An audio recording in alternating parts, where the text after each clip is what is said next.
Je ne savais pas où j'allais. Pour moi, je dis que la cuisine, pour moi, c'était une thérapie. Ça a été une thérapie, vraiment. En quoi c'était une thérapie? Je jouais ma peau sur chaque assiette. Ça, c'est clair. Je jouais ma vie. C'est-à-dire que je voulais à la fois me surprendre, je voulais à la fois expérimenter. Et ce que vous dites, bon, moi qui connais mieux le domaine de la peinture, tous les grands peintres disent la même chose, que chaque coup de pinceau, c'est leur vie qui est en jeu. C'est ça. La différence entre un grand peintre et un peintre un peu médiocre, c'est souvent ça. C'est que le grand peintre, il s'amuse pas, c'est pas c'est pas du tout un divertissement, c'est pas ce que les gens croient de l'art. C'est être peintre, c'est sentir que ce coup de pinceau, là, ma vie est en jeu. Ma vie est en jeu.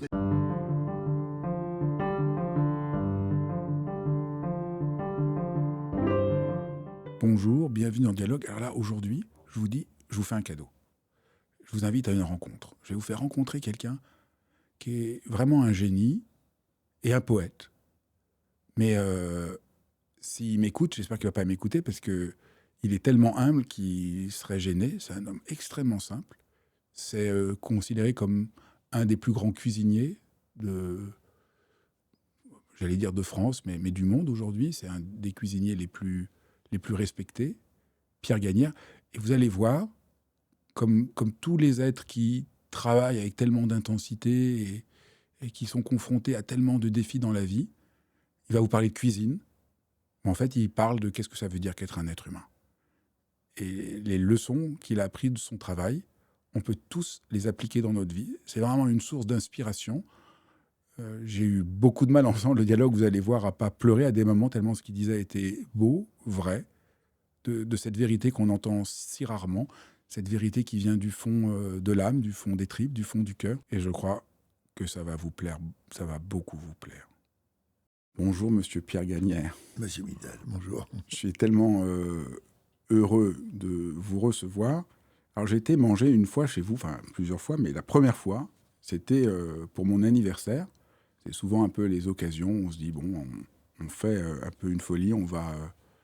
Et alors, je suis arrivé et j'ai vécu une expérience dont je suis encore aujourd'hui tout commotionné.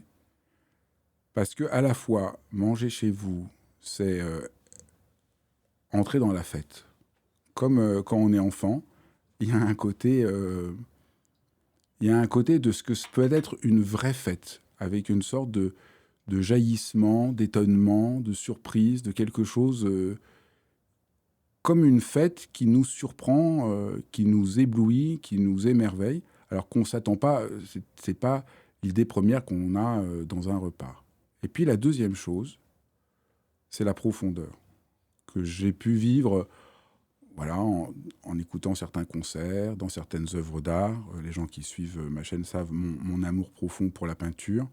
Et je dirais même la peinture, peut-être les grands tableaux de Monet, les grands tableaux de Rothko, les tableaux de Pollock. Et je me suis dit, et j'avais envie de vous recevoir, essayer de comprendre comment un simple repas peut devenir une expérience qui soit à la fois d'une fête et à la fois de cette profondeur. Voilà ce que je voulais partir à l'aventure avec vous pour comprendre. Et la chose tout à fait surprenante, c'est que rien ne vous disposait à devenir l'artiste que vous êtes devenu, et même au contraire. Alors il y a presque aussi une leçon de vie, puisque votre histoire, c'est presque digne d'un roman de Balzac. Vous étiez destiné à pas du tout cette direction.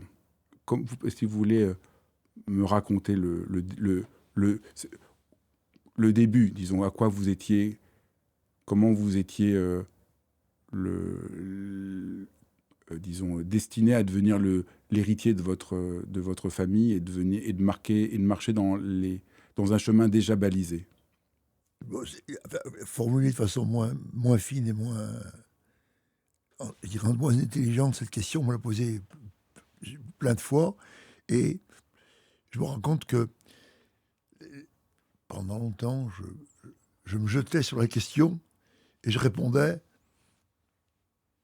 de façon un peu ébouriffée.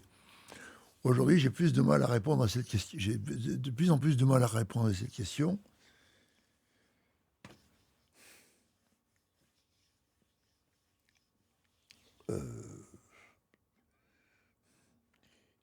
dans mon destin, il y a quelque chose qui clairement m'échappe. Voilà.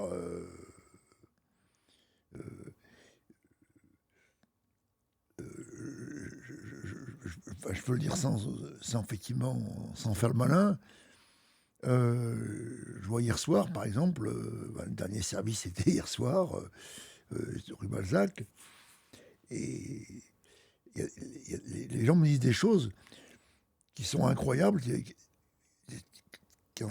par rapport à leur ressenti de ces expériences à table ou de ce qui émane de ma personne. Mais j'y peux rien. Je joue pas un jeu. C'est clair. Je suis pas en train de faire un exercice de moi l'artiste, moi le philosophe, enfin, il y avait un cuisinier, je dirais le nom, mais que vous avez connu forcément, qui lui aurait rêvé qu'on l'appelle docteur. Voilà. Parce qu'il se prenait pour un docteur. Non, moi je suis cuisinier. Je suis un type qui a été à 5 ans désigné comme cuisinier, donc comme le successeur d'une famille qui se construisait. J'ai une photo de moi habillé, c'était à Val d'Isère en 55, voilà. Et puis mon destin était scellé. Quand je suis rentré à l'apprentissage, j'ai fait le plus mauvais apprentissage qu'on puisse faire. J'étais chez que des gens qui étaient en fin de parcours. Et puis surtout, comme ça ne m'intéressait pas, je ne faisais pas d'efforts particuliers pour apprendre. Et c'est peut-être le regret que j'ai quand je vois tous ces livres, quand je vois les gens, enfin même la femme avec qui je vis, Qui est écrivain. qui écrit, qui écrit de façon intelligente. Bon, et je me dis que il y a quand même un bout de ma vie que j'aurais pu mieux l'occuper, quoi, clairement. Mais j'ai un truc, et ce truc, sans le vouloir, je l'ai transformé en acte de vie, en acte de foi, en quelque chose enfin, pour le dire simplement, qui donne du sens à ma vie, quoi, tout simplement. Et en donnant du sens à ma vie, ça permet, j'ai l'impression quand même de donner du sens ça permet à d'autres d'abord, ça permet à d'autres gens de donner du sens à leur propre vie, me semble-t-il. Moi, je trouve que ce qui est intéressant pour tout le monde, qu'il soit cuisinier ou pas, pour tout le monde, votre chemin, votre parcours, il y a quand même... Donc, le premier point que vous dites, à 5 ans, vous êtes désigné, destiné à être cuisinier, et au fond, ça ne vous plaît pas. Ça ne vous plaît pas. Et le paradoxe de votre vie, c'est comment vous avez réussi à transformer un destin qu'on vous imposait en quelque chose qui vous a plu. Alors, et ça, c'est quand même, je trouve, pour tout le monde, qu'on ne devient pas libre indépendamment des circonstances, que parfois, il y a des choses qui nous sont obligées. Voilà, vous étiez mis dans un chemin cuisinier. Et comment vous avez transformé ça? Et là, vous avez quand même, pour transformer ça, vous n'y êtes pas pour rien, parce que vous avez dû avoir pas mal de ténacité, de savoir dire non. Surtout c'est pas d'en dire non. c'est sauver sa peau, quoi. C'est ça. C'est plutôt ça. C'est ça. C'est pas dire non, c'est sauver sa peau. C'est-à-dire que quand le temps arrive où je reprends l'affaire de mon père, après quelques aventures avant ratées, fausse arrivée, faux départ,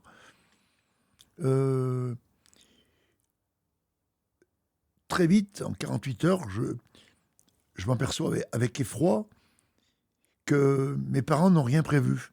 On est 4 enfants. J'ai 2 frères, une sœur, surtout les frères qui ont fait des études brillantes, qui sont des gars qui qui se sont construits intellectuellement, ce qui n'est pas mon cas.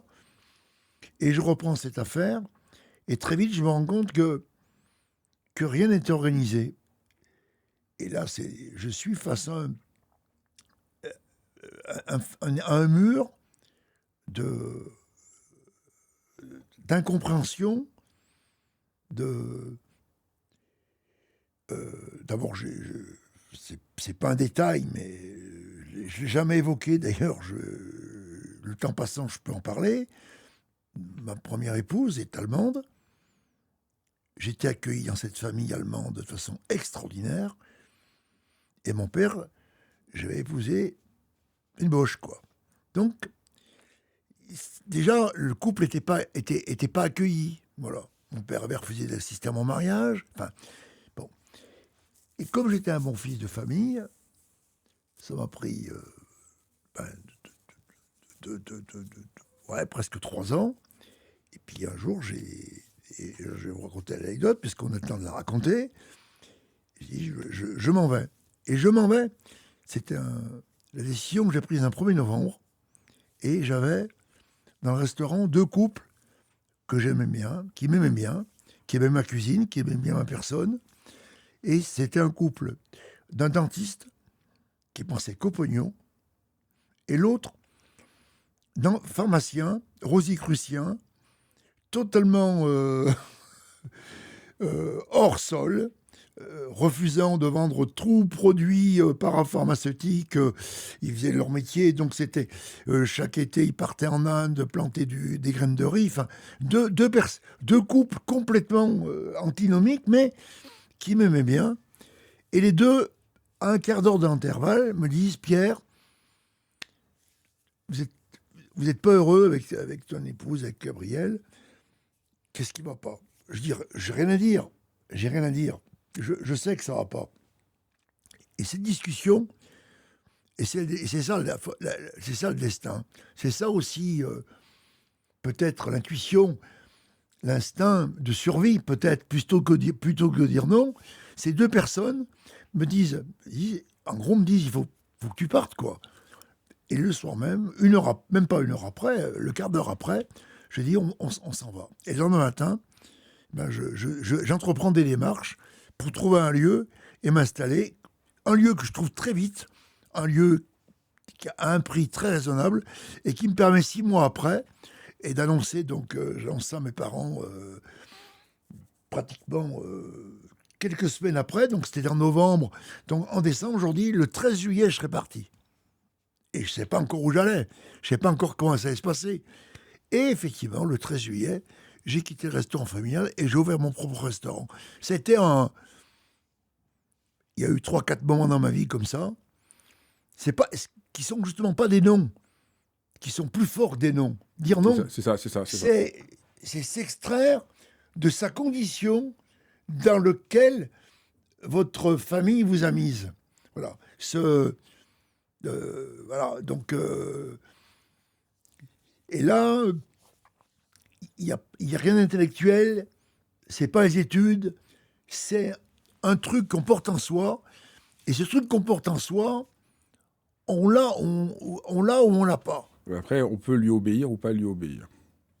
Là, vous lui avez obéi. Et ben voilà. Bon, maintenant, vous avez raison. Sinon, c'est sa manière de sauver sa peau. Ah ben donc c'était plutôt sauver ma peau qu'autre chose, quoi. Et puis après, il y a eu effectivement... Je comprends très bien ça. Il y a eu cette connexion que j'ai eue avec l'époque. C'était quoi l'époque?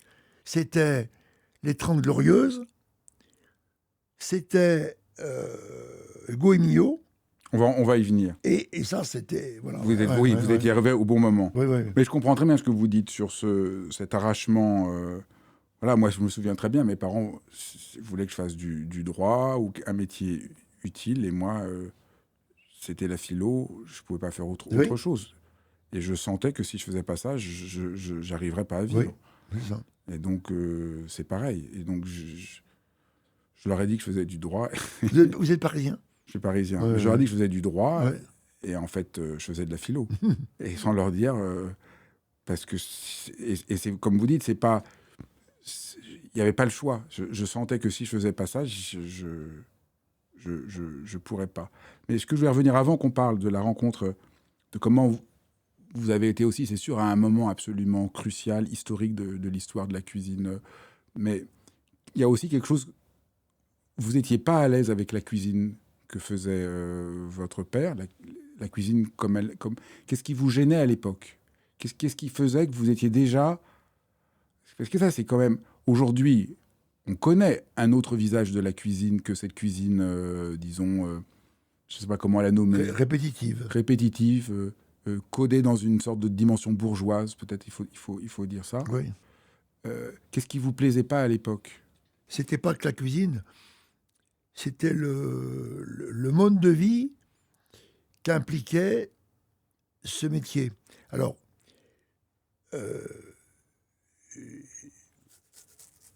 mes parents étaient des commerçants, des petits patrons, donc j'avais, comment dire, dès que j'ai commencé à travailler, bon, mes parents m'ont pas donné d'argent, enfin, je vivais pas au-dessus de mes moyens, par l'argent de poche qu'on peut me donner, qu'on me donnait peut-être un petit peu, mais c'était pas le problème, mais je savais que quelque chose m'attendait. Donc, tout mon apprentissage, il était suspendu à cette arrivée programmée dans le restaurant familial. Mais je ne me posais pas de questions. Mais j'étais complètement dans une bulle, quoi.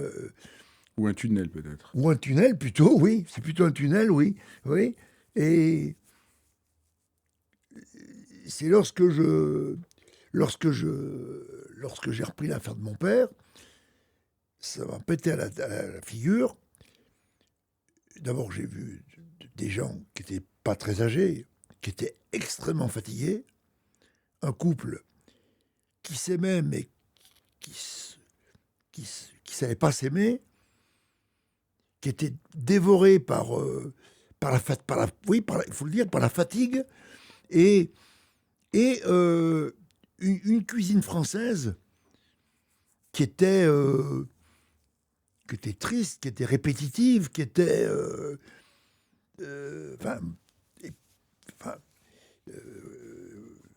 et puis la façon dont mon père travaillait, c'était des noces, des banquets, enfin, c'était gagner sa vie, quoi. Donc il y avait pas, voilà, donc vous avez dit plein de choses là. Un, c'était une cuisine triste, une cuisine répétitive, et au fond le côté gagner sa vie, c'est-à-dire il n'y a pas de poésie, il n'y a pas cette âme, et au fond c'est ces trois choses-là que vous allez peu à peu regagner. Tout à fait. Donc je me dis, moi c'est pas trop bête ce que je vous ai dit tout à l'heure quand je parlais de fête, puisque quand moi je vous ai dit ma première expérience, c'est le contraire du côté triste, donc je suis content, c'est la fête. Et puis cette profondeur d'âme qu'on sent et que c'était possible. Et évidemment, là, c'est extraordinaire de sentir que la cuisine pourrait ne pas être ça. Et c'est ça, au fond. Vous avez mis quelques années à sentir que votre intuition, quand même, la cuisine pourrait ne pas être ce truc-là. Mais elle a été... ça, ce qui était très important, et la chance que j'ai eue, il faut l'évoquer, hein, c'est cette connexion, effectivement, avec des gens qui s'étaient emparés de ce monde-là pour eux-mêmes en faire un business. Hein. Goemio, il faut être très clair. Hein. Mais ils ont subitement mis en avant une autre cuisine, d'ailleurs portée par des gens qui étaient plutôt des traditionalistes. Je pense à des gens comme Paul Bocuse, c'était tout sauf la nouvelle cuisine. Bocuse, il recyclait ce qu'il avait appris ailleurs, chez Point et compagnie. Mais une prise de pouvoir du cuisinier, et puis effectivement relayée quand même par des gens. Jean de Lavenne, il y a eu Michel Guérard, bien sûr, Alain Chapelle, les Croireau, qui ont fait autre chose que cette cuisine répétitive, triste. Et donc tout ça, moi, ça m'a éclairé la route. Et puis la chance que j'ai eue, et là, d'où l'importance des mots et des livres, enfin des mots dans tous les cas, c'est que j'ai eu la chance d'être très vite repéré par les guides, et notamment par un type qui s'appelait Jean-François Rabert, que vous auriez adoré, qui était un Normalien, qui était fou de cuisine, et qui écrivait une chronique dans Lyon Poche tous les week-ends. Et ces chroniques, c'était un morceau de bravoure. C'était d'une élégance folle.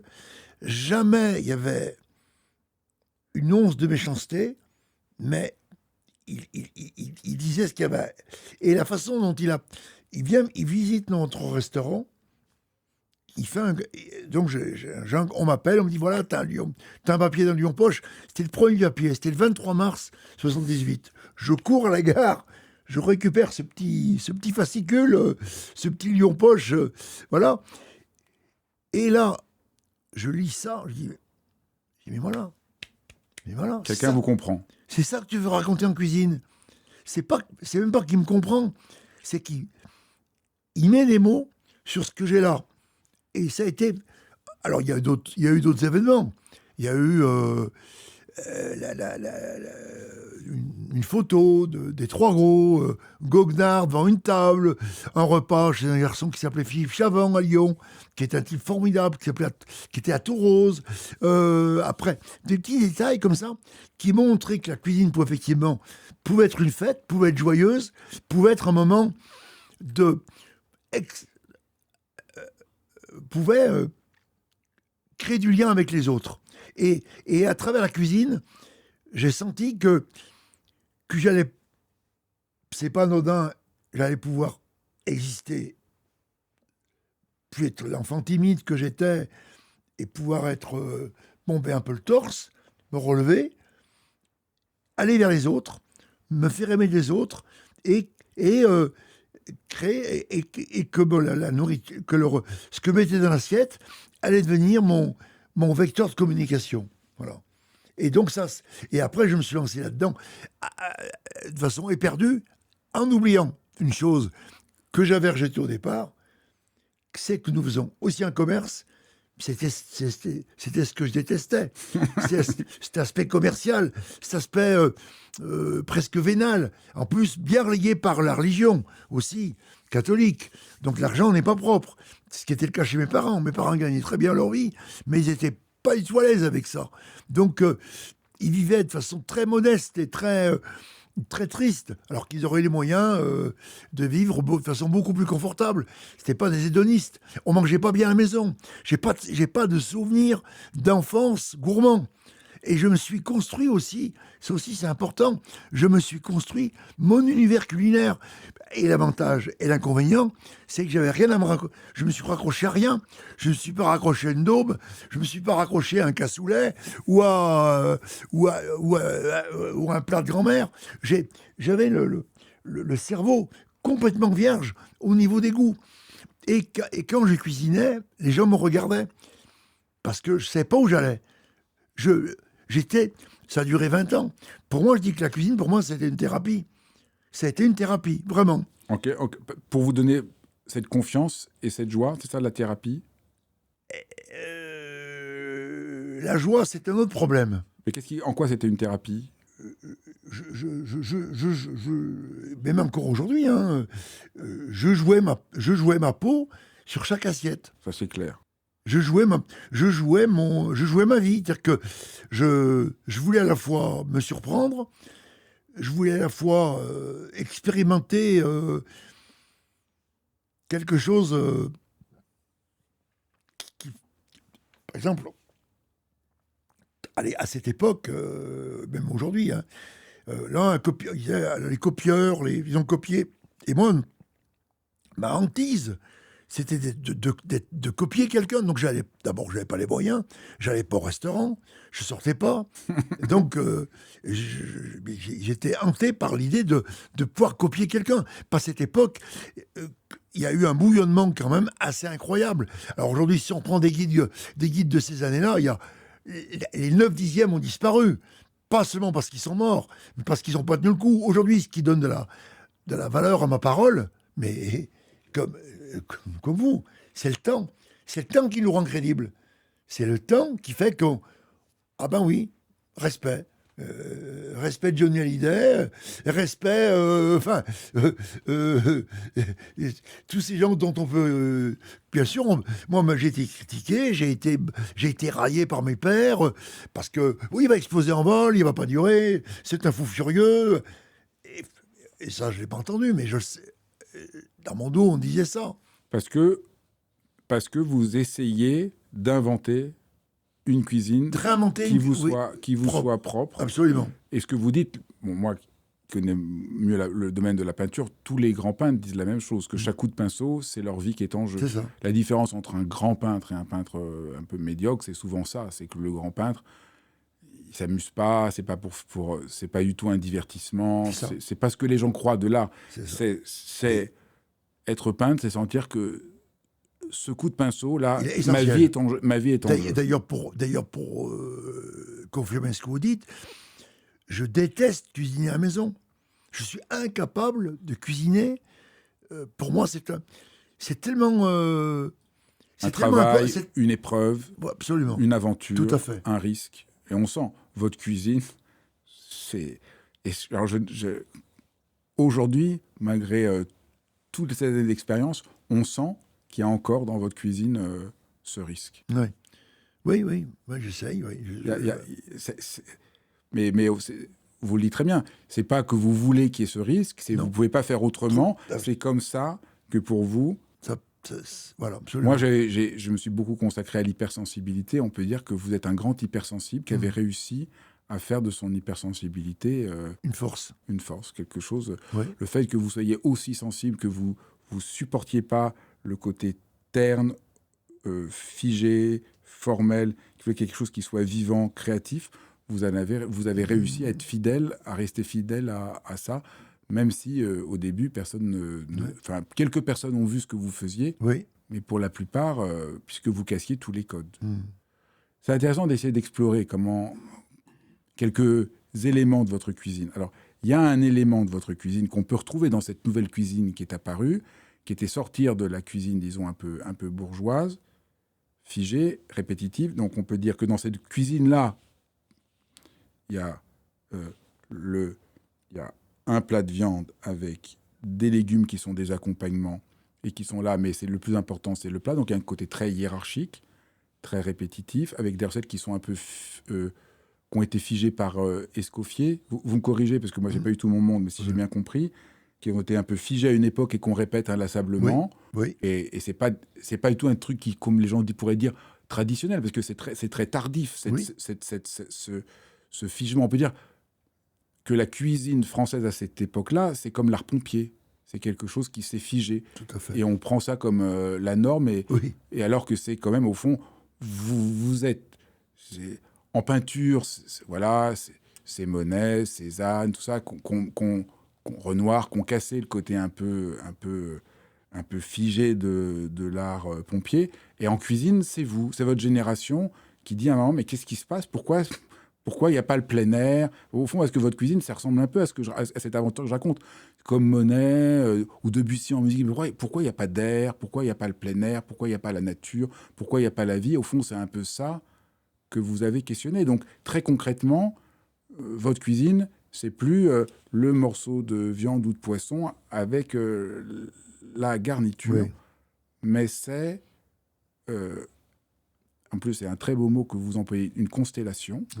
En plus, c'est sublime, parce que c'est un mot qui est central à la poésie de Rilke. C'est un mot c'est un des plus beaux livres de Miro, Constellation, parce que la constellation, c'est vraiment la figure sans hiérarchie. Alors, est-ce que vous voulez raconter un plat en constellation comme vous l'avez peu à peu élaboré ? À quel moment vous avez commencé à penser en constellation vos plats ? Je dois dater. Ça s'est fait peu à peu. Oui, ça s'est fait peu à peu, oui. Non, ce qui s'est...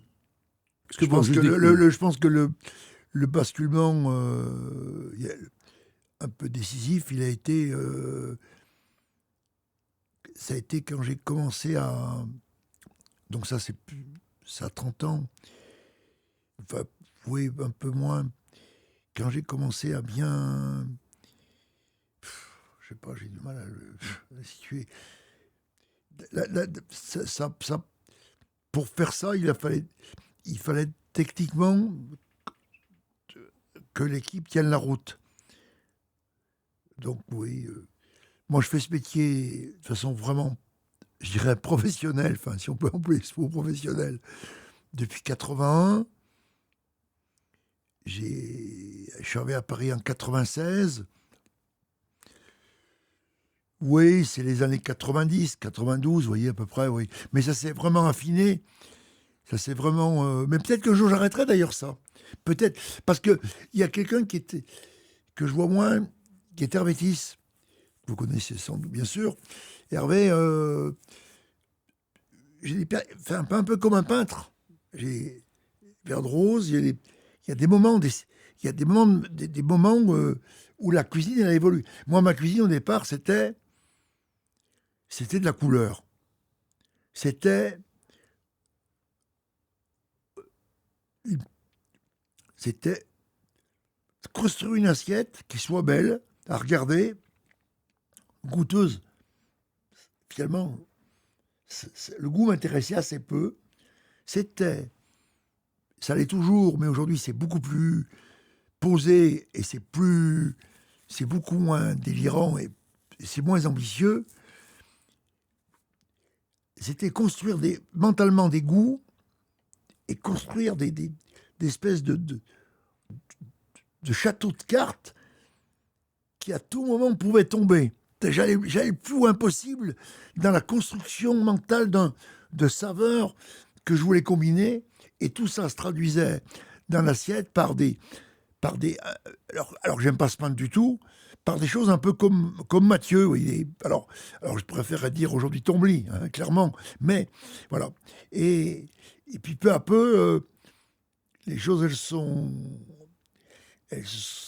sont diluées, plus construites, parce que je suis devenu plus attentif au goût, oui, et plus clair dans ma tête, quoi.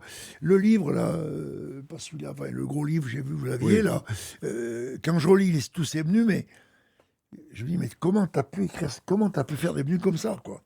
Il y a même 5 ans, ou ici, c'est très récent, où j'ai l'impression d'être aujourd'hui d'ailleurs c'est le danger, parce que finalement l'acte final pourrait être la très belle tomate que je m'évertue à trouver je sais pas où, avec la fleur de sel et le goût d'huile d'olive, et là pour le coup la boucle sera bouclée et les gens ne commanderont pas plus cette tomate avec huile d'olive que ce que j'ai fait 50 ans avant, qui partait dans tous les sens. Donc mais quand même, essayons de creuser cette histoire de constellation, que les gens voient, que les gens qui ne connaissent pas votre cuisine voient. Donc la constellation, ça parle de l'idée, entre autres, par exemple, que le légume n'est pas un accompagnement. Non, c'est pas comme ça, raisonne. Donc c'était déjà ça le changement. Donc une constellation, c'est un plat se décompose en plein de satellites différents, qui fait que on rentre dans ce que j'appelais moi la fête. Oui. Il y a plein de consonances et de résonances. Oui, c'est ça. Moi, je dirais, plutôt que Mathieu, moi, je penserais surtout aux aquarelles de Cézanne. Une touche là, une touche là, une touche là, une touche là, une touche là. Et on rentre. Mais vous avez dit, il y a un côté de réflexion pour vous, mental, de mettre tous ces goûts ensemble. Mais quand même, la finalité, c'est qu'on vit, c'est tellement bon, c'est tellement joyeux, c'est tellement vivant. C'est-à-dire qu'une fois qu'on a goûté votre cuisine, on dit, mais la cuisine pourrait être aussi vivante. Quand même, c'est quand même ça qui vous pousse pour que. Mais si vous voulez peut-être décrire un des plats que vous faites en constellation pour que les gens qui n'ont jamais mangé chez vous voient ce que ça peut être. Par exemple, la langoustine. Racontez un peu. Alors, je l'ai pas. Alors, là, par exemple, en ce moment, on fait une très grosse langoustine, la plus grosse possible, qui est poêlée dans un beurre à la réglisse. Elle est accompagnée de quelques côtes de blettes. Il y a un consommé de langoustine avec une petite sommité de chou-fleur, avec un cube de lait ribot il y a des petits... Donc ça, c'est dans une seule assiette, tout ça? Ça, c'est deuxième assiette. D'accord. Langoustine, la première. Le deuxième, le bouillon. La troisième, là en ce moment, c'est un tartare. Donc les Saint-Jacques sont taillées à cru. Elles sont assaisonnées de jus de betterave rouge d'une pointe de Campari, et elles sont recouvertes de ce qu'on appelle une opaline, qui est une espèce de sucre. Donc, Comme un voile, c'est ça? comme un voile. Et ensuite, il y a un coup de chalumeau qui est donné. Donc, il y a une coque. C'est comme une coque qui se referme sur cette langoustine crue. Donc, ça fait 3. En 4, il y a des petits... comme des petits... j'ai perdu le nom, pas des nems, le truc chinois, des petits... c'est dans un moelle de sèche, et donc dans lequel on a fait une langoustine qui est assaisonnée de poivre de Madagascar. Ça s'est cuit à la vapeur avec du varech, et ça s'est servi, je ne sais plus avec quoi. Voilà, donc ça fait donc langoustine, le bouillon, les nems, c'est pas un nem, voilà, le petit tartare, et puis il y en a une cinquième qui est tapée, qui est enfermée entre deux feuilles de pommes de terre croustillantes avec une petite pointe de lard blanc de Bigorre, et c'est passé sous la salamandre, donc c'est très croustillant, et servi avec une purée de persil. Donc en fait, la langoustine, elle est préparée de 6 façons. Voilà. Et alors l'idée de départ, c'est...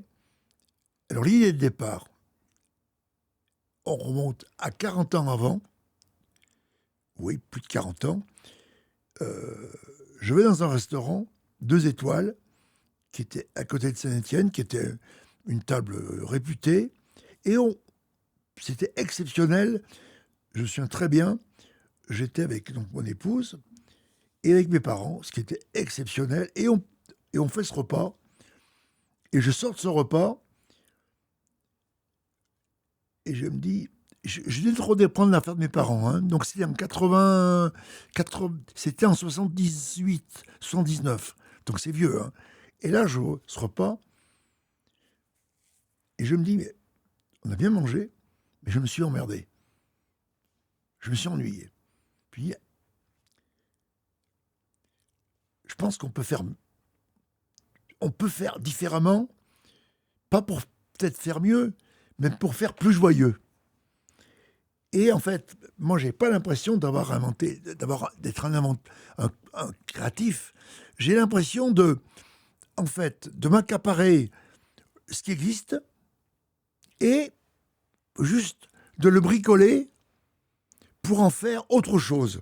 Et je me suis dit, voilà, t'enlèves ça, tu remets ça, et du coup, ta pièce de bœuf Rossini, c'est plus la tranche de foie gras avec des truffes et une très bonne sauce, une belle pièce de viande. On va en faire autre chose. Voilà. Et donc, tout, en fait, tout mon travail, il a tourné autour de ça. C'est déplacer le regard, déplacer le petit puzzle le petit chose qui, paf, qui fait que ce petit côté des bois. Moi, je leur dis, moi, par exemple, à mes gars, je leur dis, on n'est pas des Japonais. On ne sera... Ou alors on n'est pas Robuchon. Vous avez sans doute connu la cuisine de Joël Robuchon. C'était une cuisine d'un académisme incroyable, qui d'ailleurs elle-même pouvait être critiquable, parce qu'on peut dire bof, bof, bof, ce dont j'ai été. Mais la deuxième fois que j'ai mangé chez lui, il dit, waouh, c'est d'une précision, mais c'est diabolique. Mais j'en suis incapable de faire ça. Parce que pour le coup, là, on est dans du... Moi, non. Vous, faut que ça aille, respire. Vous voyez, par exemple, quand on dresse une assiette, je déteste les monticules. Ce qui monte comme ça. dis, là, la main, la main, elle est avare. Là, elle donne. Donc, la cuisine, quand on dépose, il faut que ce soit une caresse. Puis après, vous voyez, par exemple, ils prennent tous des pinces aujourd'hui. Moi, je prends... Alors, c'est vrai qu'aujourd'hui, c'est plus à la mode. Il faut les mains... avec le Covid, on fantasme plein de choses autour des mains. Mais ces doigts-là, hop, on a une petite pièce, une petite feuille de salade, on va la mettre là, ouais. Et c'est ce que je leur apprends aux gars. Je leur apprends pas à devenir des grands techniciens. Je leur apprends à poétiser leurs gestes quotidiens. Mais c'est pas toujours facile, il y en a qui comprennent pas. Hein. En plus, alors, pour revenir un peu à ce que vous avez décrit de cette constellation, donc nous, on est un peu déconcertés puisqu'on a l'habitude du plat avec... En fait, ça rejoint plein de traditions culinaires du monde. Ça ressemble beaucoup à ce qui se passe, par exemple, en Chine. En Chine, on a l'impression il y a toujours plein de plats et il faut qu'il y ait cette diversité, cette palpitation de la vie. Oui. C'est ça qui fait qui fait qu'il y a un repas. Oui. Donc, je dirais surtout la Chine, j'ai un peu de mal avec une chinoise. On donne. Je trouve que l'exemple parfait. Oui. C'est le Japon. C'est clair. Et je suis pas un fan du Japon. Hein. Je suis pas du tout. Le Japon voit ça aussi. C'est ça. C'est ce qu'on appelle les kaiseki. Vous voyez, c'est des constructions très, très élégantes, très contrôlées. La Chine, c'est beaucoup plus généreux. Oui. On donne, on mange et on boit. C'est clair. Donc, mais ça pour montrer qu'il y a plein d'autres manières de faire de la cuisine et que votre cuisine, qui pourrait sembler au début par rapport à ce côté pompier de la cuisine, pourrait sembler bizarre. On voit, mais non, au fond ça fait apparaître que cette cuisine qui apparaît comme la norme est en réalité d'une étrangeté. Absolument. Les mezzés. C'est clair, les mezzés, c'est pareil. Les tapas. C'est clair. Donc, au fond, même si c'est d'une autre manière, il y a cet esprit-là dans les constellations, avec l'idée que tout est aussi important. Au fond, ce qu'on découvre dans votre cuisine, c'est que quand vous parliez du poivre, le poivre, c'est pas juste, on met un peu de poivre comme nous on peut mettre parfois. Non, le poivre devient une touche à part égale. Absolument. Comme il peut y avoir, le petit morceau de chou-fleur, vous avez dit, le chou-fleur chante comme chou-fleur, le petit poivre chante comme chou-fleur. Chacun ensemble, c'est comme une note de musique d'une symphonie.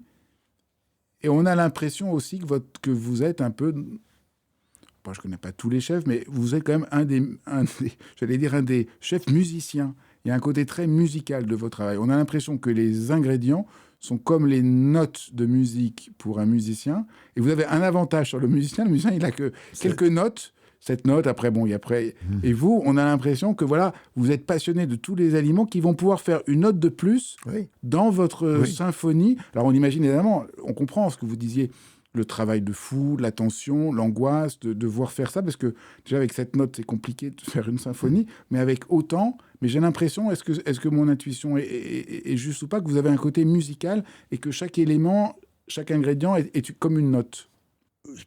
Oui. Je suis tellement raccordé au mot que c'est évident. Non mais c'est aussi la justesse de la construction. Là enfin on fait un petit amuse-bouche là. C'est la betterave blanche avec un produit que j'avais jamais utilisé, puis que je trouve finalement assez marrant, qui est le cœur de palmier frais. Voilà. Bon, et ce petit amuse-bouche là, qu'on a mis en place il y a 2-3 jours, là, cette purée de betterave blanche qui était sucrée, trop sucrée d'ailleurs en elle-même, et donc mélangée à ces petits cubes de cœur de palmier frais. Mais tout se joue dans le rapport. Il y a 2 exemples encore plus évidents. C'est qu'il faut vraiment que l'un domine pas l'autre, quoi. Et donc, c'est vraiment les notes, oui, mais finalement, je mélange le la et le sol pour en faire autre chose, quoi.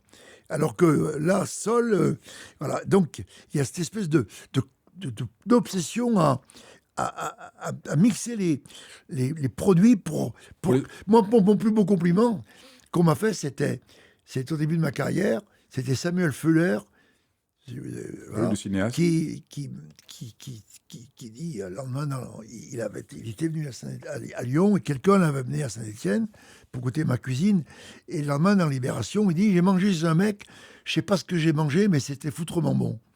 Alors pour moi, Vous aimez beaucoup ça. Parce que donc, c'était le plus beau compliment que je peux recevoir. parce que si là, vous allez aussi contre, voilà, il y a un peu une sorte, qui devient un peu, à mon avis aussi aujourd'hui, un peu, voilà, une sorte de dogme, le produit pour le produit, etc. Alors vous, c'est ce que je trouve absolument extraordinaire. Moi, j'avais cette intuition depuis longtemps.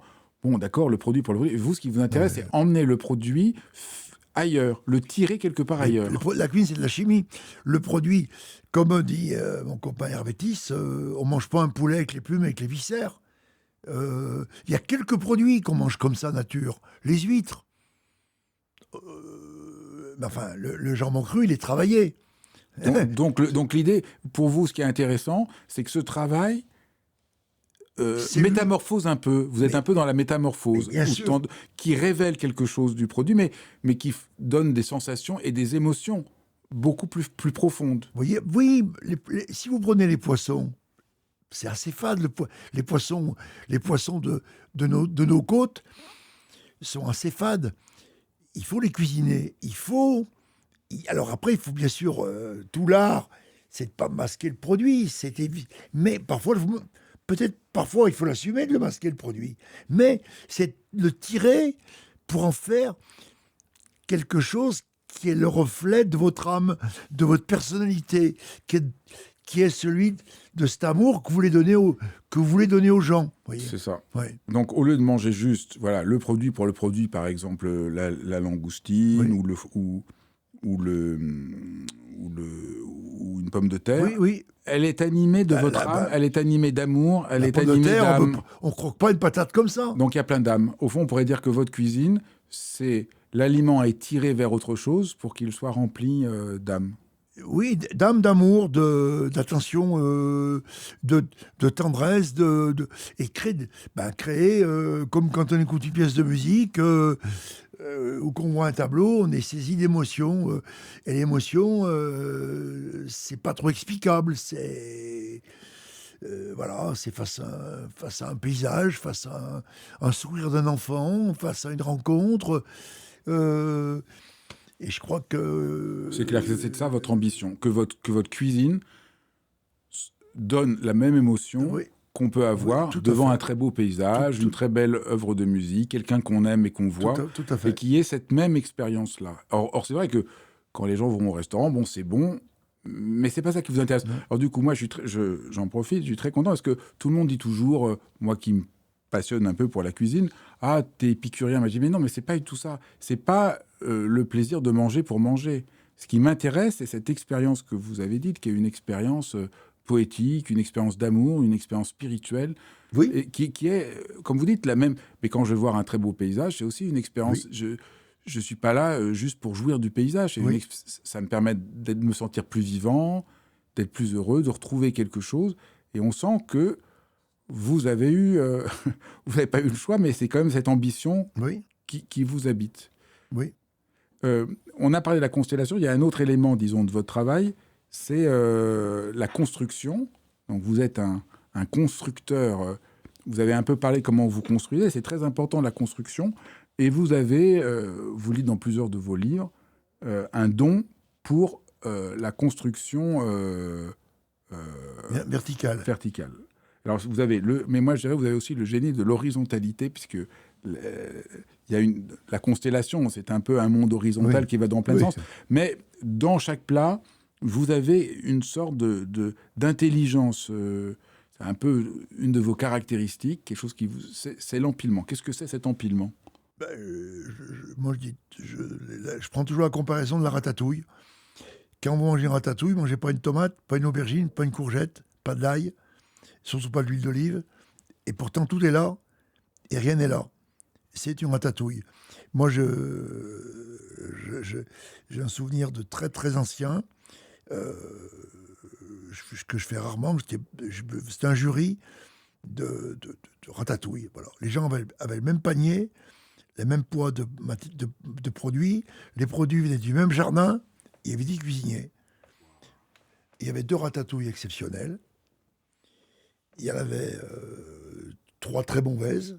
Et puis 5 et 3, oui, 5 banalités affligeantes. Et 2 qui étaient extraordinaires. Ils n'avaient pas le droit d'autres ingrédients que Ah non, ils avaient la feuille de route de la ratatouille. Et c'était extraordinaire. Et c'est là qu'on voit... Mais, vous savez... Et pourquoi elles étaient meilleures, les 2? Parce que les mecs, ils sont bons.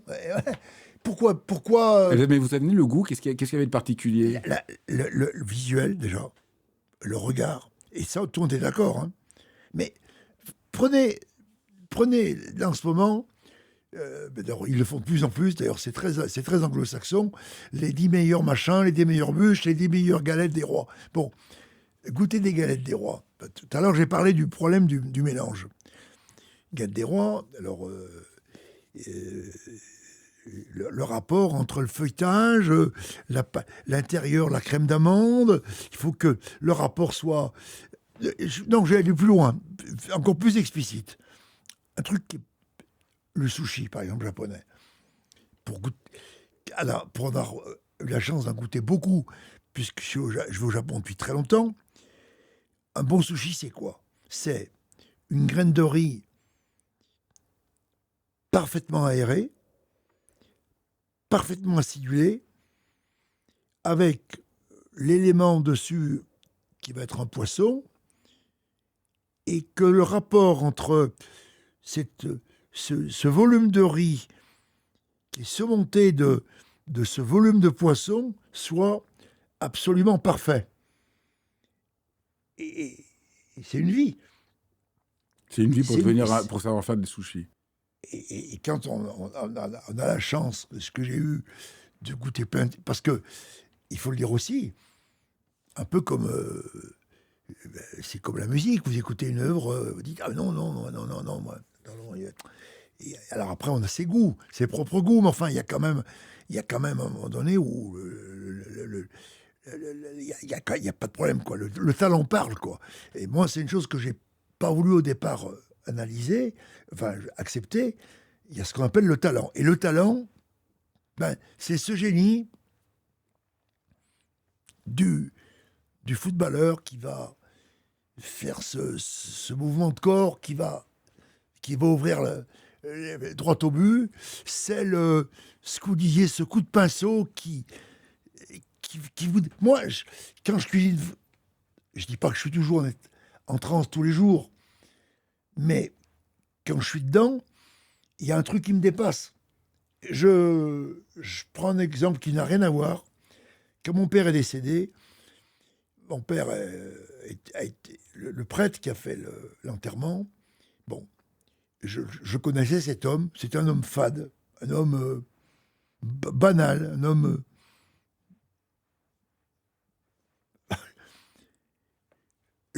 Il aimait bien mon père. Lorsqu'il y a eu cet enterrement, ce curé, dans cette église froide, comme aujourd'hui, vraiment vide, parce que mon père n'avait pas beaucoup de copains, voilà. Et ce type, quand il a parlé, il y avait un truc. C'était plus lui qui parlait. C'était ce qui l'animait. C'était Dieu, on n'y croit pas, enfin lui, il y croyait, et il y avait toute cette parole qui sortait de sa bouche, mais c'était plus lui qui parlait. Moi, ça m'a beaucoup frappé, ça. Donc, on a des talents, tous, qui vous échappent, et quand on a la chance d'accrocher quelque chose que finalement le destin vous a mis dans les pattes, parce que finalement le destin, il est souvent notre meilleur allié, hein, et il est souvent celui qui va nous aider, prendre des décisions pour nous, qui semble... Moi, ma faillite à Saint-Étienne, que j'ai provoquée, mais c'est la meilleure chose qui pouvait m'arriver, parce que les deux, mais ce que je suis a dû se rejoindre, à savoir mon coco il faut que tu gagnes ta vie. Donc, tu peux pas ne pas envisager ton travail comme un commerce, mais n'oublie jamais que ce qui donne du sens à ta vie, c'est pas l'argent, c'est pas ce que tu vas gagner. C'est quand même la façon dont tu vas tous les jours t'investir dans ton travail de cuisinier et pas d'homme d'affaires. Donc oui, parce que pour raconter, vous avez donc ouvert votre restaurant à Saint-Étienne, qui était votre ville d'adoption. Oui. Vous avez été assez vite reconnu. Oui. Vous avez même eu 3 étoiles. Oui. Et puis, à un moment, vous avez fait faillite à Saint-Étienne. Déjà, j'ai décidé d'arrêter. Parce que j'arrivais au bout d'un... Et puis, c'était pas forcément la ville... Oui. On est dans là, on est dans le commerce. C'était pas forcément la ville qui était faite... Absolument, pour accueillir mon travail. Donc, vous êtes venu après à Paris. Ouais. Donc, on a parlé un peu de la construction par empilement. Mais peut-être on peut dire peut-être un mot de plus. Donc, parce que la ratatouille, c'est pas vraiment un empilement. Vous pensez par strate? Oui. Vous pensez que un plat, il y a une structure. Et l'empilement vous permet de penser la structure du plat. La structure du plat fait que vous sortez un goût qui est différent. Là, qu'est-ce que j'ai comme exemple? Par exemple, là, on a démarré. Enfin, on fait une sole. Donc cette sole, elle est meunière. Cette sole, ensuite, on fait des tranches assez fines. Cette sole, elle est vraiment sèche, elle n'est pas du tout grasse. Voilà. Elle est déposée dans une assiette creuse sur laquelle il y a des endives, un peu caramélisées. Ensuite, on met des cornes d'abondance. Ensuite, on dépose notre sole. Et à côté, on fait une marinière de coque, donc avec du champagne. Cette marinière, on met de la coriandre fraîche. Donc l'assiette arrive devant le client avec l'endive, la sole. Il y a autre chose que j'ai oublié. Et on verse devant les gens cette petite marinière très, très acidulée, très, très pointue, avec les coques. Et donc, du coup, on a l'endive, des champignons, de la sole, des coques et ce jus de coque. Donc, il y a tout un mélange de choses qui se construisent, mais ça m'échappe complètement. Je n'ai pas fait 50 essais, j'en ai pas fait d'essais. Mais je sais que c'est bon. Je sais que c'est bien. Je sais que ça tient la route. Mais c'est totalement iconoclaste, quoi. Oui, mais qu'est-ce qui vous plaît dans l'empilement? Pourquoi c'est important, l'empilement? Parce que c'est ce qui me donne la possibilité de sortir d'un bien calé, bien codifié, bien propre, bien gentil, bien propre sur lui, comme on dit, quoi. C'est autre chose, quoi. Je fais l'effort d'aller sur un goût que je construis moi avec les quelques idées que j'arrive à mettre en place sur cette assiette. Voilà. Alors après, il y a une singularité de votre travail. Je ne sais pas s'il y a d'autres chefs, enfin, je ne sais pas comment font les autres chefs, mais vous construisez vos recettes avec un papier et un crayon. C'est pas dans la cuisine, c'est pas en faisant des tests. Donc il y a un livre qui est paru avec toutes des années de vos carnets. Mais Germain, comment c'est possible? Comment ça, depuis toujours, c'est comme ça? Vous avez toujours un crayon, un papier? Oui, crayon, papier. Puis j'aime beaucoup l'idée du crayon, du crayon et de la gomme et du papier, parce que j'ai toujours l'impression que je peux recommencer ma vie, quoi, en effaçant. J'ai l'impression que je me donne la possibilité de revenir en arrière. C'est comme cette liberté de retenir le temps, de le mettre à ma disposition. Dans tous les cas, dans ma cuisine, quoi. Donc voilà, puis après, j'essaie de l'écrire ça, c'est écrit de façon, sans faire trop attention à l'orthographe. Et puis maintenant, depuis quelques années, depuis longtemps maintenant, tout ça ensuite est mis sur ordinateur. Là, je fais très attention à l'orthographe, qu'il n'y ait pas de faute. je fais très... Voilà, même quand c'est pour des restaurants à l'étranger, en anglais ou en chinois, mais je fais attention Et après, la difficulté, c'est que c'est très dur à traduire. Et là, la beauté de notre langue, elle est pas faite pour le rock, mais pour la cuisine, elle est parfaite. Il y a une telle poésie de mots, il y a une telle étouffé, braisé, compoté, mijoté, et saisi, voilà, doré, bref. Enfin, il y a tellement de mots à notre disposition qui permettent de faire des vrais poèmes avec les mots dont notre langue dispose, quoi. Et j'adore ça. Vous mettez... donc, quand vous construisez un plat, donc vous composez le plat d'abord Oui. avec un papier et un crayon. Mais un musicien, comment il fait? C'est clair? Il a dans la tête, hein. C'est clair, puisque c'est clair, il y a plein de musiciens ne sont juste avec... Ben oui. Ils ont tellement les notes en eux, Oui, vous avez tellement les ingrédients en vous. Oui. D'ailleurs, il y a d'ailleurs aujourd'hui, on voit bien, la musique, elle est souvent faite par des gens qui n'ont pas fait de musique. Ils ont juste des intuitions, et puis après, ils les traduisent, par la voix, donc, après, il faut le cultiver. Il faut le travailler, et ça ne se fait pas tout seul.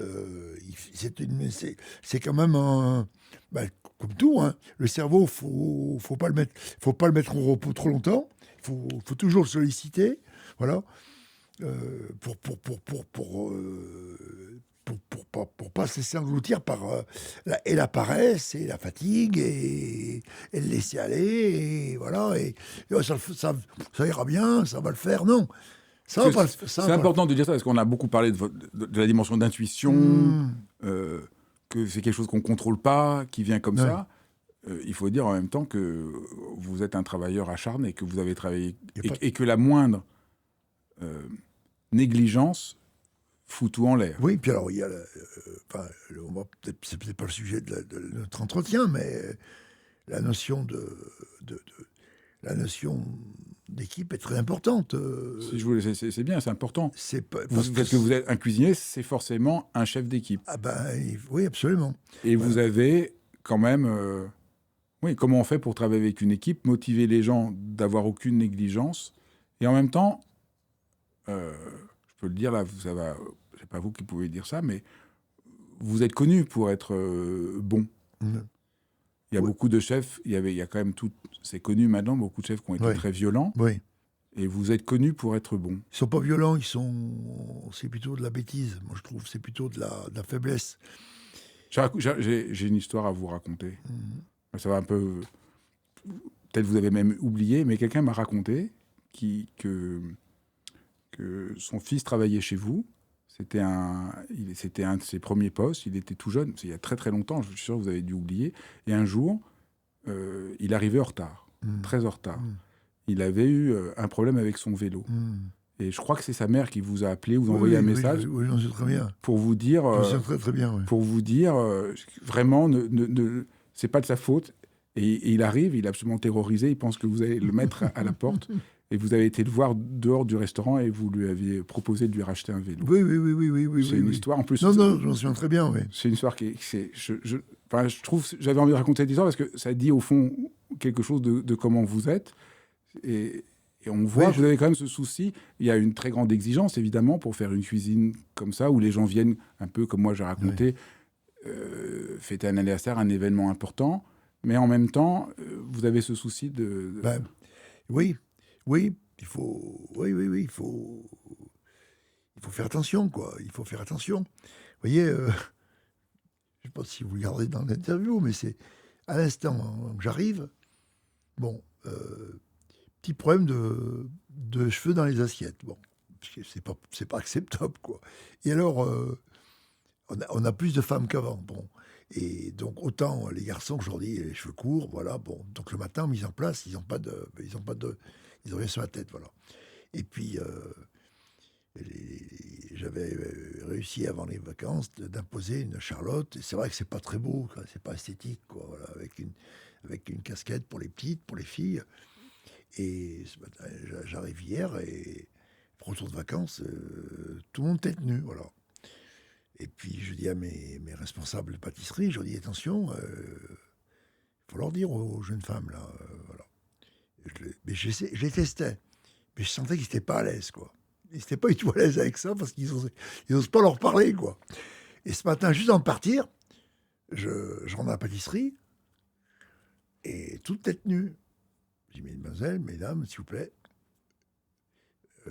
la calotte et la casquette, quoi. Voilà. Et puis je prends des responsables. Je dis, je sens pas à l'aise, quoi. Alors il finit par arracher le morceau. Mais je voulais qu'ils le disent. Il me dit, mais chef, est-ce que c'est pas un peu sexiste, votre attitude, là? Il a dit les mots que je cherchais et qu'il a dit pour moi. Donc, qu'est-ce que je vais faire? Je ne sais pas comment je vais le faire, mais d'abord, je vais faire en sorte que tout le monde porte le matin la toque et je vais m'excuser auprès de ces femmes. Je vais faire... Parce que, effectivement, et ce genre de question... Enfin, peut-être que c'est anecdotique, ce que je raconte. Non, mais là. c'est important. Mais c'est le même souci que vous avez dans les aliments que le souci que vous avez avec les êtres humains. Et effectivement, je me dis, finalement, ces jeunes femmes, parce que c'est vrai que c'est pas esthétique, c'est pas beau. Donc, elles se sentent peut-être... et peut-être mes mots les ont peut-être agressés. Et c'est pas ce que je voulais. Je veux juste pas m'apprendre avec le client qui dit, dis donc... J'ai mangé chez Pierre Gagnère et il y a un cheveu. Et oui, j'en connais un qui s'appelle Fabrice Midal. Il va pas se dire pour le dire. Donc, il faut avoir à la fois être un peu prétentieux, un peu ambitieux, mais aussi toujours à l'écoute, être modeste, pas se la ramener, et puis ne pas faire mal aux autres, quoi. Voilà. Mais parfois, c'est pas facile parce qu'il faut y aller, quoi. Et puis parfois les gens sont pas bons, quoi. Les gens parfois sont faibles. Parfois les gens sont pas à la hauteur de ce qu'on leur demande, de ce qu'on leur offre, quoi. Ouais. Voilà. Alors, on a dit que vous avez un côté musicien et que vous avez un côté aussi un peu... Voilà, c'est comme une partition. Et les gens qui travaillent avec vous sont un peu parfois comme le pianiste qui joue la partition d'un compositeur. Ouais. Donc, ils ont, au fond, c'est pas des exécutants d'une... on a dit, il y a certains cuisiniers, tout est millimétré. Vous, il faut qu'ils s'investissent. Il faut qu'ils s'investissent sur le plan émotionnel. Et c'est ça qui fait que la cuisine va marcher. Il faut que, comme un bon interprète, voilà, quelqu'un qui va jouer Bach, ben, il y a des bons et des mauvais interprètes. Un bon interprète, c'est quelqu'un qui va complètement faire sien la musique. C'est ça. Les gens qui travaillent avec vous, ils ont un rapport, c'est très émouvant, le rapport que vous avez avec les chefs, parce que vous avez des restaurants dans le monde entier, donc vous avez des chefs dans le monde entier. Et ils doivent s'accaparer ce que je leur donne. Et moi, je leur donne une intention artistique. Je leur donne pas une recette. Puis il y a parfois des petits marqueurs, parce que ça matche bien, il y a une recette. Mais c'est très, très rare. C'est très rare. Il n'y a pas de fiche technique chez nous. Il n'y a pas de... On parle, j'explique ce que je veux, et après, ils doivent le digérer, et voilà. Et puis après, ils doivent en faire leur propre affaire. Ouais.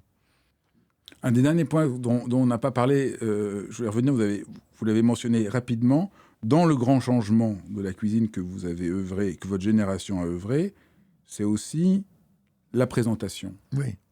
Parce que, et ça, c'est plus profond que ça pourrait en avoir l'air. Réfléchir à la présentation, à la couleur, à la vaisselle, à comment on montre.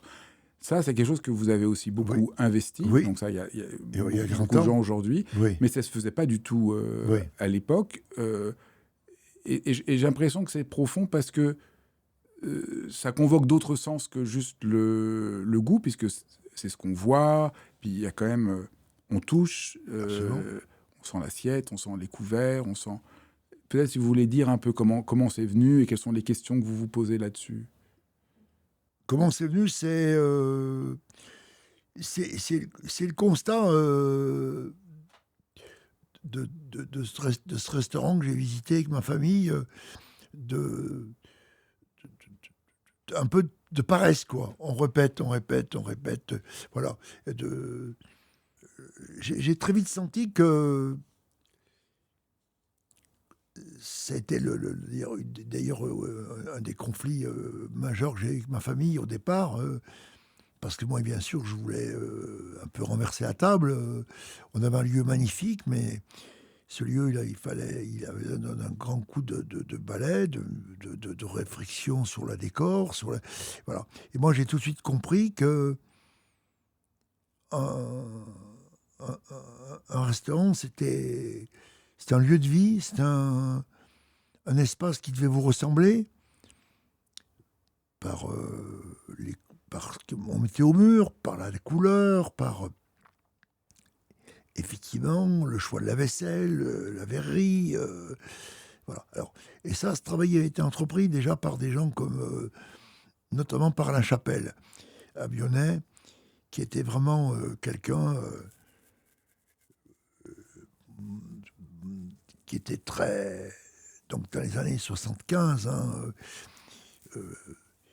il avait il faisait ses fleurs le matin lui-même. Le choix des verres était extraordinaire. C'était les verres qui venaient qui venaient des verres de Danemark. Et donc, et ça, je l'ai découvert quand je suis allé un jour chez lui. Mais moi, tout de suite, instinctivement, j'ai senti que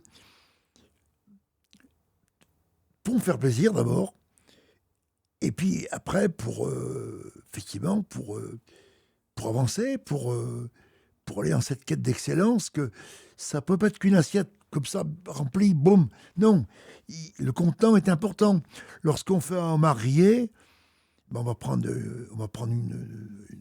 peut-être une assiette qui va être peut-être qui va être épaisse, qui aura une couleur feu, peut-être quelque chose en émail.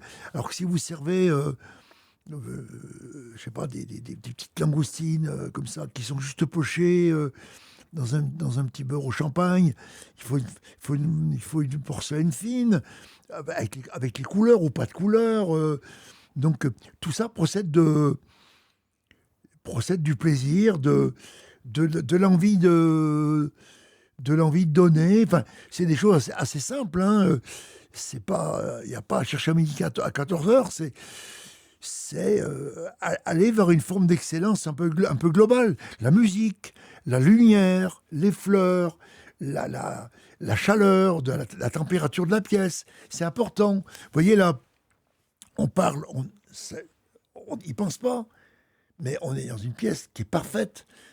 Il n'y a pas de lumière, on est concentré, il fait pas trop chaud, on grelotte pas. Donc tout ça procède de la qualité de notre rencontre. Et donc, dans un restaurant, c'est pareil. C'est à nous de donner des éléments, l'assise, la façon dont on est assis, être confortable. Voilà, vous voyez, donc la tenue des serveurs, la propreté. Moi, je dépense beaucoup d'argent. Je sais qu'ils ne le feront jamais. Moi, je paye tous leurs costumes 2 fois par an, leurs chaussures, même leurs chaussettes. Leurs cravates, c'est moi qui les achète parce qu'ils vont acheter n'importe quoi. Donc, j'essaie, avec mes moyens, parce que je suis indépendant, j'ai pas un groupe au-dessus de moi qui me finance. Mais chaque chose, vous voyez, voilà, l'assiette sur laquelle on va poser le beurre, le couteau qui va prendre le beurre, enfin, Tout ça, est important.